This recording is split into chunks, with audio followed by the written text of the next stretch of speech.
बजत रहे बिंदश्री बाबू, आप समझिएगा कितने सुंदर धुन बजाए कि ये कह रही है यानी एक पत्नी अपने पति से कह रही है क्या, अरे बांका घुरैल हो बजरिया हो बालम घुराई दे, है ना, अरे बांका घुरैल हो अरे बजरिया हो बालम घुराई दे, घुराई दे। कहाँ घूमे के मन करता, कहाँ घूमे के मन करता, अरे बांका घुरौला अरे बजरिया बालम घुराई दे, घुराई दे। ए दूधारी के मिलवा घुराई दे हो, और दूधारी के मिलवा घुराई दे हो, बांका घुरैला बजरिया बालम घुराई दे हो।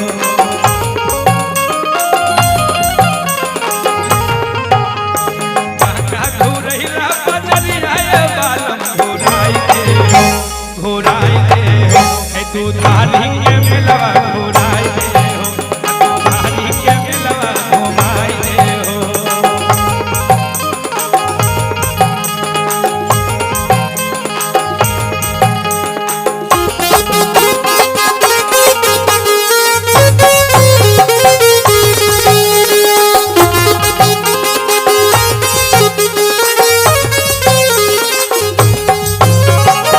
पत्नी कहतारी कि दूधारी के मिलवा घुराई दे हो, इतने ना और सबके हो जाला हमरो जाए मन करेला, सबके हो जाला हमरो मनवा करेला,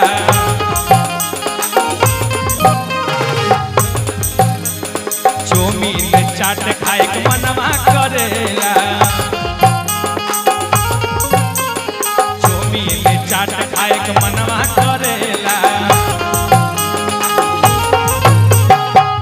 कहतारी कि सबके हो जाला हमरो मनवा करेला, और चौमीन चाट खाए के मनवा करेला।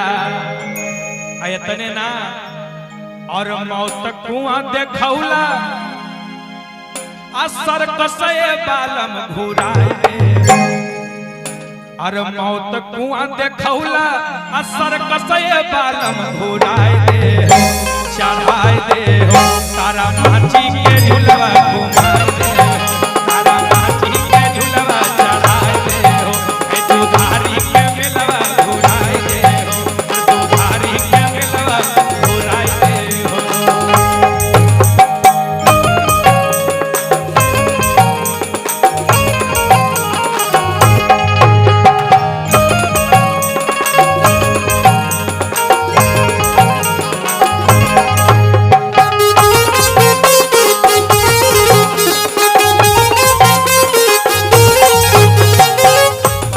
तरीके राजा जी इतने ना और कुछ मन करे लगा, भगवान कन्हैया के दर्शन कराएगा, कृष्ण कन्हैया के दर्शन कराएगा,